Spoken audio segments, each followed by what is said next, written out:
If you're like me, you probably don't have a system to organize all your books and media, and when you want one, it may be hard to find it. Erin Snyder is here again from neatinyournest.com to help us get organized. Good morning. Good morning. Because these are usually small items, and if they end up thrown in a closet or something, you know, forget about finding them, They're right? small, but there's a lot of them. Right. You know, and they can be kind of hard to organize.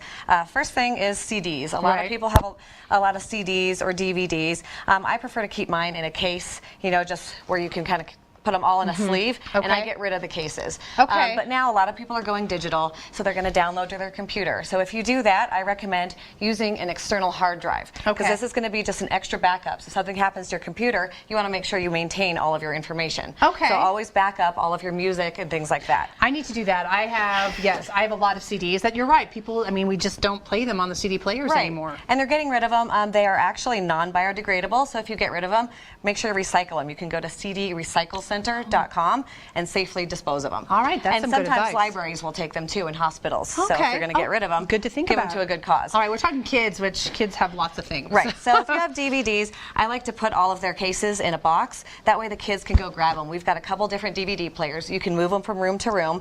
You know, they're not going to be, the cases aren't everywhere. And if you have some in your car, if you've got a DVD player in your car, get a small travel case to put some of the things in. I like to keep the cases because then the kids can see exactly what they're picking out. But and again, if you have a lot, I guess you could kind of put Disney stuff in one bin and just kind of this is all keep the it kids all stuff. We've got one for comedies, we've got one for dramas, so we just keep it separated so you know what you're grabbing, and again, they're stackable. Okay. So, all right. Magazines, books, what are we doing here? Now, magazines, a lot of people think that they're going digital, but magazines are actually really still popular, the hardcovers. I still get them in the mail, People still do subscribe a lot. So I like to keep them just in magazine holders, so then again, you can stack them, put them side by side.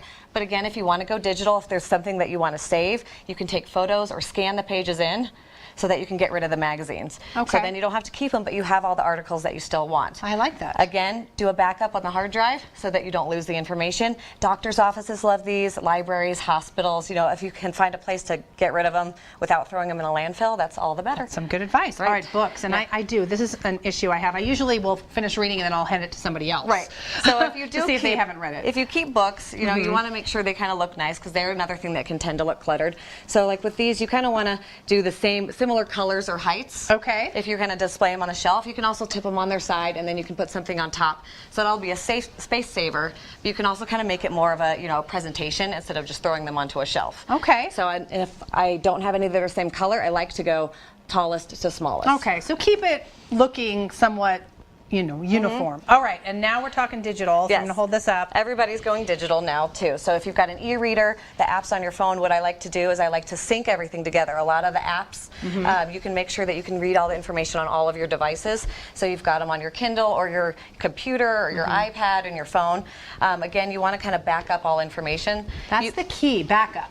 So yes, I keep saying that, but that's really helpful for everything. And also, make sure you know the settings of your apps and your e-reader, because it's great you can actually organize the way you want them. You can, you know, categorize them by section. You can share them with your family. So make sure you kind of really know learn your devices. Exactly. Some people don't. Yeah, and so if you know what you can do with them, you'll actually be able to enjoy them a lot more. Makes sense to me. And tell everyone where to go to learn more of your website. Lots of great tips that you post daily. neatinyournest.com. Erin, thanks so much. Thank you for having me. Happy holidays. I guess we'll see you next year. Exactly. Is it fair to say that? Yeah. Yeah. Thank you.